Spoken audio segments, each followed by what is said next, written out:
Welcome to the Closing Culture Podcast. Repurpose Network. I am your host, Sean Slaughter, real estate agent and investor.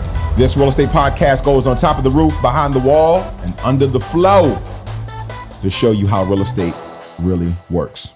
What's good? Welcome to Closing Culture. My name is Sean Slaughter. I am your host, real estate agent and investor. And on this podcast, we talk about real estate and life because real estate is life. Today, what I want to talk about is how to save up for a home down payment. I want to go through 5 steps that I think will be very helpful to you guys in saving up for a home down payment. And the thing that I want you to realize is that this takes time. So you may not be able to do this in 6 months. I would say give yourself about a year to do this. Unless you make some really, really good money, then maybe 6 to 8 months will help. But let's go ahead and get into it. Before we officially get started, I want to talk about how much money you may need. Now, these are estimates, but there are 3 big pieces of money that you'll need to save up for. The first piece of money you need to save up for is what I call the initial inspections and appraisal. All right. This typically happens within the first 2 weeks when you get that contract ratified. And those amounts are this. Typically a $500 earnest money deposit, or EMD. This is money you just put towards the house. It's your kind of your promise to say, hey, I'm going to go through with the contract. And if I, don't go through with the contract and I pull out outside of my contingency areas, I can lose that money. So I'm not going to get into that. I'll do another video on that. But $500 EMD, $500 for your home inspection. This is typically for your home inspection and your termite moisture inspection. Again, these are averages that I've seen in the Hampton Roads, Virginia area, but that's pretty much it. $500 for your home inspection, $500 for your EMD. And the last thing, $700 for your appraisal. Again, just an estimate. Altogether, that's about $1,700. So what I typically tell buyers is have $2,000 in your checking account that you're going to spend right away within the first 2 weeks. Now, the second pot of money that you're going to need is for your loan down payment. Now, there are different types of loans, FHA, VA, conventional. Not going to get into that on this video, but we're going to use 3.5% as your average down payment. And we're going to use $300,000 on the house that you're going to buy, okay? So 3.5% for a $300,000 house is a $10,500 loan down payment, okay? So take your loan down payment of $10,500, take the $2,000 up front that you need, you combine it together, we're now at $12,500, all right? Let's now talk about the other third big pot of money, your closing costs. Now, your closing costs are typically about 3% of the purchase price. These are all the costs with your title company and lawyers and paperwork and all the different hands that are making this loan and this home purchase go through. This is the money that it takes to pay for them, all right? So we're going to use the average of about 3%, all right? It could be 4%, it could be 5%, but we're going to use the average here in the Hampton Road, which is about 3.5%. So 3% closing costs on a $300,000 house is $9,000. Now, if you combine that with our $2,000 upfront money and our 3.5% loan down payment, then altogether that's about $21,500. One last thing I need to add, and this is new because of this lawsuit type thing. We don't know how it's going to pan out, but I'm going to give my opinion. Buyers are now going to be required to pay their agents. Before it was the seller that would pay the listing agent, and then the listing agent would split that commission, 5-6% or whatever they negotiated with the buyer's agent. The lawsuit has eliminated that. And so now instead of the seller paying the listing agent to split that commission with the buyer's agent, now buyers have to pay their own agent. That could be 3%. 3% of $300,000 is $9,000. When added to that $21,500 is $30,500. It could be $5,000. It could be whatever you negotiate. This is very new, so we don't know. There still are some ways that the buyer could ask the seller to pay for some of their commission. But nevertheless, if we just took the 3% and took the $9,000, now we're up to about $30,000. So now you're saying, Sean, you're trying to tell me to buy a $300,000 house. It's going to cost me $30,000, about 10% of the house I have to come up with? Not necessarily. Okay, not necessarily. What I didn't mention was first-time home buyers programs, which takes that loan down payment, right? Remember the second thing that we talked about? That was $10,500, 3.5%. Well, it takes that loan down payment and it wraps it up into the loan. So you'll pay for it, but there won't be no upfront money. You'll just pay for it within the loan. So that's within first-time home buyer programs. Veterans don't pay the loan down payment. Again, that's wrapped up in there. So there are a lot of programs within your city that will give loan down payment assistance, where they'll cover some or all of that loan down payment. Just, ask your lender and your real estate agent. And your closing costs. Many times within that purchase agreement, you can ask the seller to give you CCA, closing cost assistance, and help you pay for some of those closing costs. Additionally, there are other grants and programs out there that will give you money to pay for some or all of your closing costs. Okay. So, generally what I'm seeing is, unless, they get a conventional loan or they just want to put some extra money, do I see a lot of $30,000, $40,000 checks for houses? Not necessarily. On average, I'm seeing between $10,000 and $20,000. All right. That's on average what I'm seeing right now. So don't get scared about the $30,000, about the $30K. Cause it may not be that, but talk to a lender, talk to a real estate agent, but you are going to have to save up some money. All right. Number one, the first thing I want you to do is I want you to open up an online savings account.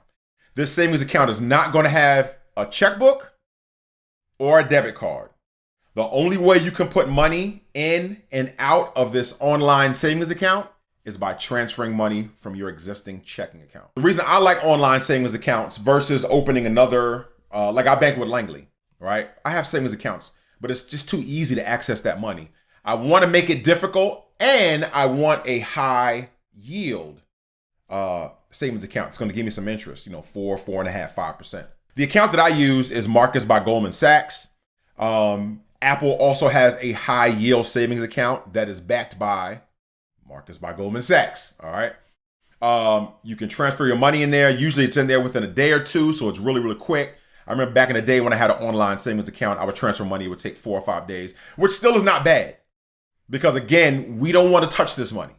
We want this money to go and we don't want to see it.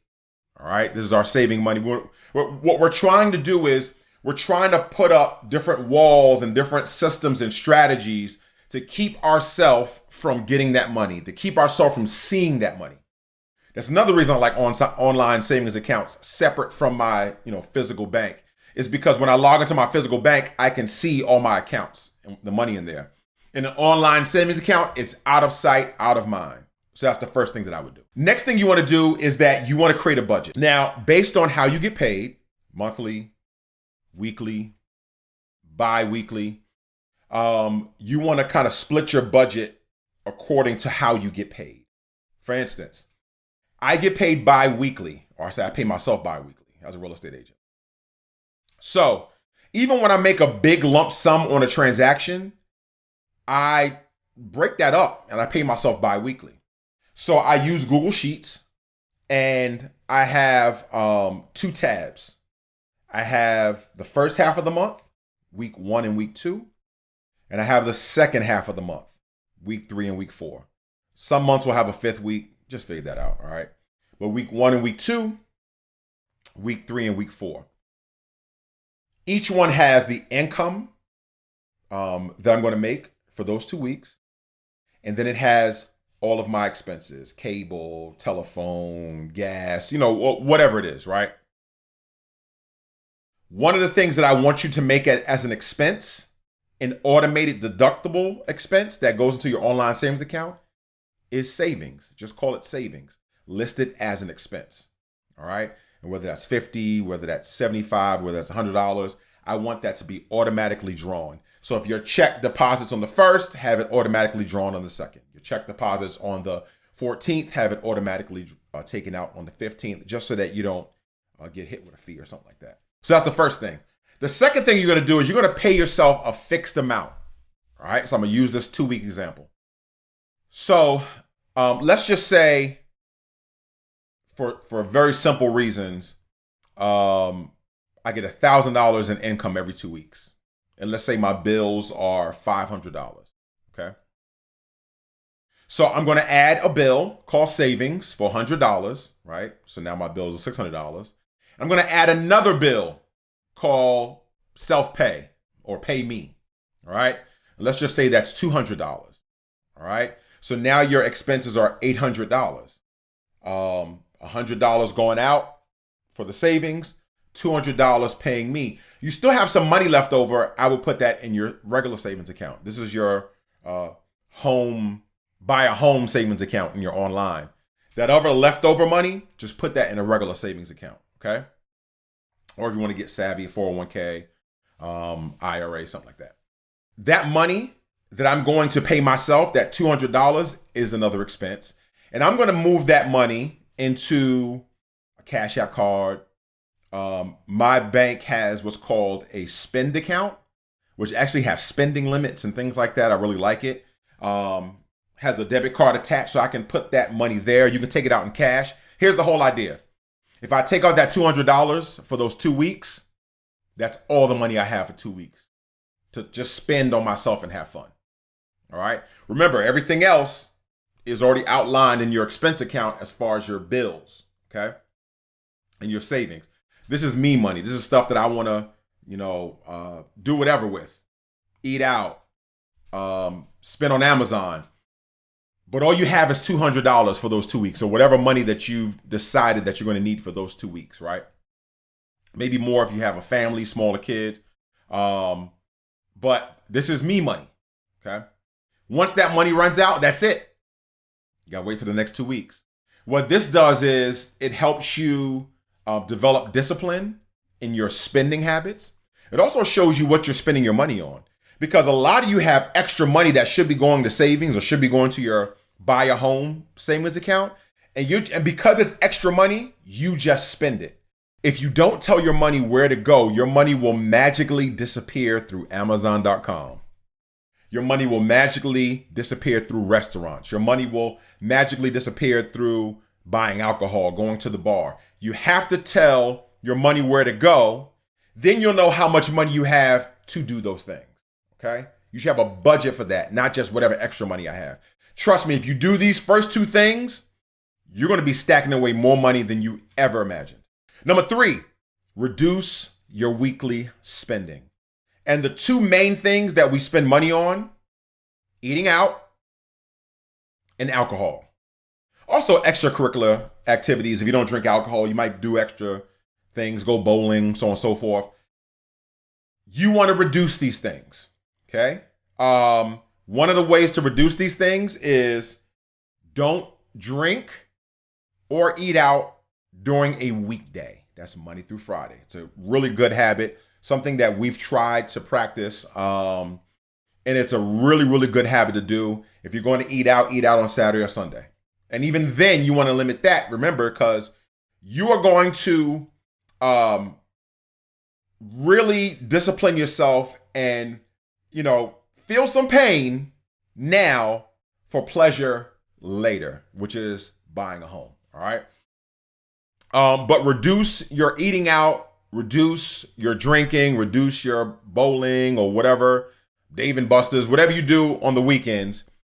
You want to reduce this. Eating out is a really, really big one. This is going to require you to grocery shop, meal prep, possibly depending on your job. Just form some new disciplines so that you can save that money that you typically would spend just getting lunch. Getting lunch at work, another big money waster. All right. Bring lunch to work. Make enough food for dinner so that you have those leftovers. I used to do this when I used to teach in school. I will make enough dinner, and then those would be my leftovers for school. And I'm telling you, you're going to save so much money, and that buy a home savings account is going to grow, grow, grow, grow, grow. Number 4, put extra money in your savings account right away. All right. So you got your income, you got your bills listed on your budget, you got your savings listed as an expense, you have your pay me that you pay yourself every 2 weeks or whatever it is based on how you get paid income wise. You're going to have leftover money. That leftover money should be going to another savings account, right? An emergency account, just in case you get sick or something happens, tire blows out in your car, engine, whatever.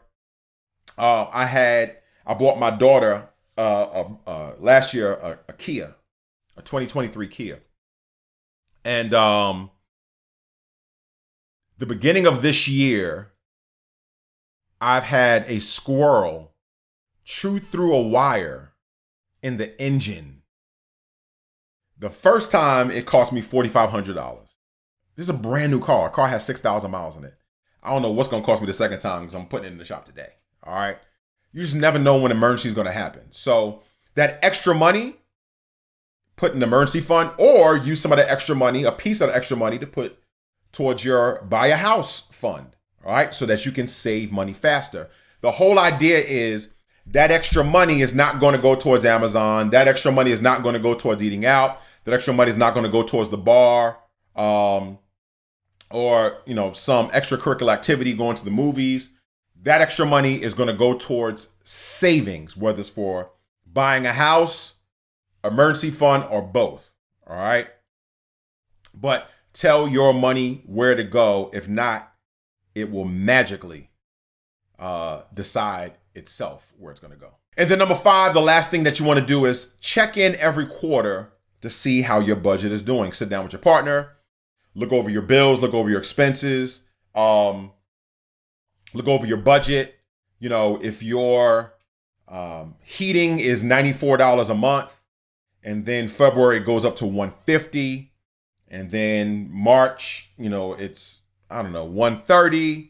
You can average it out. You can talk about it. You can actually see what's going on in your house, right? Your grocery bill, you have a budget for that. Man, it really went up, in July. You can talk about those things. What can we do next month to make sure it doesn't go up like that? What are some things that we have to sacrifice so that we can keep our bills as consistent and as reasonably low as possible, right? If you're living in a cold place, you don't want to, keep your heat on 60. You want to keep it comfortable. But maybe don't put it on 75. You put it on 71 or 70, right? And just wear some hoodies and sweats around the house. I'm talking about, again, there's this saying that says, don't get weary in well-doing. And what this means is that many times when we're doing good things, they can be tiring because we don't see the immediate result. And what I'm telling you is that don't get weary in well-doing. Don't get weary in doing well, because the good result is not going to be immediate. It's going to be down the road when you buy that house. And then it's going to be long-term because you'll have that house. All right. So we're aiming for the future. We're aiming for good and positive in the future. And the things that are going to make us feel good about putting this money aside for buying a house is seeing that account accumulate. Okay. I don't want you checking into that account though often. I want you moving money there and not looking at it. Moving money there and not looking at it. But I want you to, when you do look at it, feel good, right?